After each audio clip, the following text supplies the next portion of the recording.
What's up, guys? Vortex here, and welcome to our 1,000 follower question and answer. I would like to start this video thanking each and every one of you for all of your support, not only on YouTube but also on Twitter. As you can tell by the title of the video, we recently hit 1,000 followers on Twitter. To celebrate, I'm doing a giveaway powered by Fame RTs and this question and answer video. Now, recently I sent out a couple tweets asking you guys to send me questions using the hashtag AskVortex. I didn't receive as many questions as I expected, but we did get a few very good ones, and I'm going to go through those today. Our first question today comes from SemiMong. He asked, what is your guilty snack food for gaming? Now, this question isn't very deep, but I think it's a good one nonetheless. So, I'm a little bit weird. I actually don't like dessert or anything like that. I don't like cake, don't like pies, but I do love candy. So, my snack food of choice is usually candy or beef jerky. I love them both. I eat them as much as possible. My go-to candies are usually Sweet Tarts or Sprees, but I also like Mike and Ike's and Sour Patch Kids. Now, this second question comes from a guy named ZombKrom. He asks, what is your favorite Call of Duty and why? Now, this question is a little bit different for me. I'm 26 and just graduated college a few years ago. While in college, the only game system I ever had was a PS2, and I didn't have any Call of Duty games on it. We played a game much like Rocket League, but it was on ice and we used ATVs. Now, the reason I didn't have a game system in college was because I played college football, and between football and school, I never really had time for many games. I knew that if I got a game system, I would never go to class, and that would not be a good thing. When I graduated college, I picked up an Xbox 360 and started playing Call of Duty Black Ops 2. Most of my experience with Call of Duty comes from Black Ops 2, Black Ops 3, and Infinite Warfare.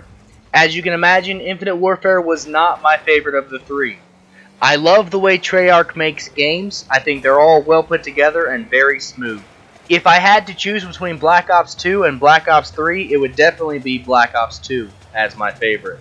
Between the M8A1, MSMC, and DSR, there really isn't much to dislike about that game. It was boots on the ground, the guns shot smooth, and the hit registration usually felt just fine. It was a heck of a game, and I'm so glad there's backwards compatibility so I can play it again now. I could talk about Black Ops 2 all day, but since we've got a few more questions to hit before we're done, I'm going to go ahead and move on. The next question I'd like to answer was actually asked by two people, Rapture Arcade and SemiMong. They asked, what made you want to start making YouTube videos? The answer to this question is actually fairly long, but I'll try to be as concise as I can. Shortly after I graduated college, I started playing Clash of Clans. Now, I watch YouTube videos to figure out how to do different attacks and stuff like that, more like instructional videos. One day, a buddy of mine told me about an amazing sniper on Call of Duty named Pomage, and it all started right there.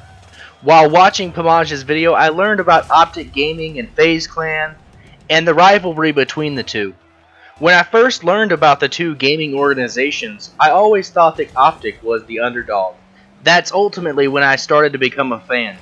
Before long, I learned about Nadeshot and Optic Big Timer and started to enjoy their videos as well.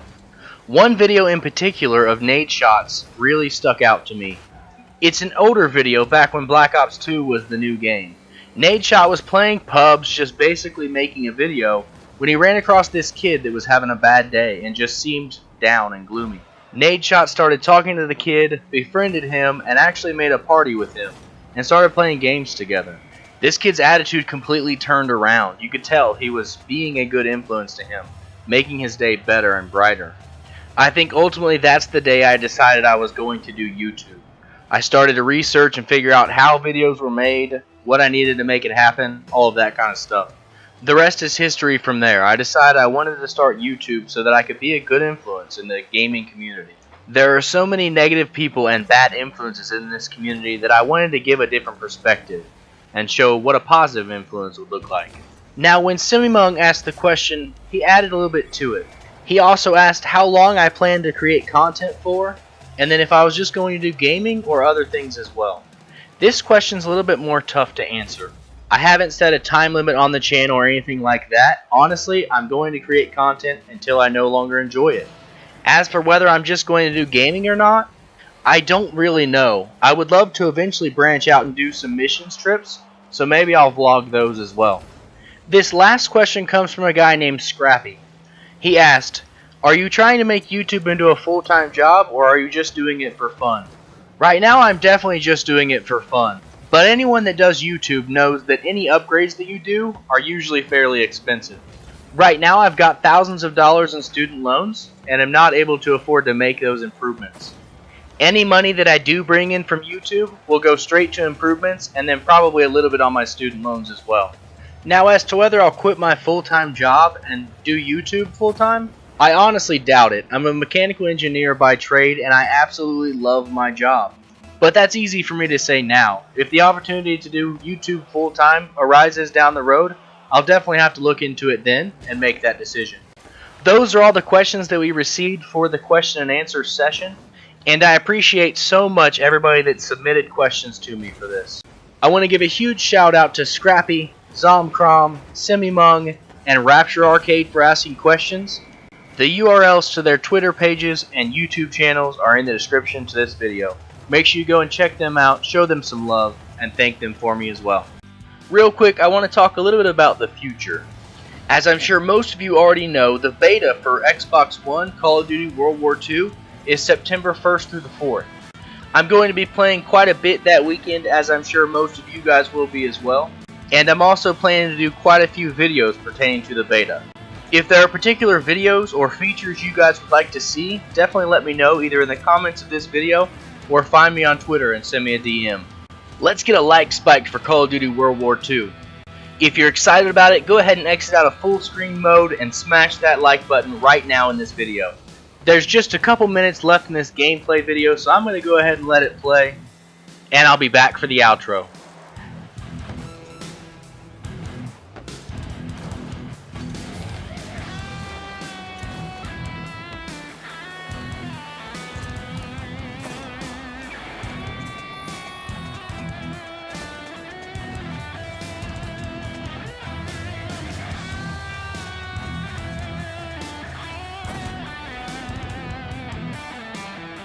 Thank you all for watching this video. If you enjoyed, make sure you smash that like button and subscribe. It certainly helps the channel, and I definitely appreciate it. Now, at the same time that I published this video, I also started our 1,000 follower giveaway as well. If you'll go find me on Twitter at twitter.com/vortex5674, the URL to the giveaway is in my pinned tweet. There are some great prizes, so make sure you go check that out. As always, if you haven't seen all of my videos, make sure you stick around and watch a few, and have a wonderful day.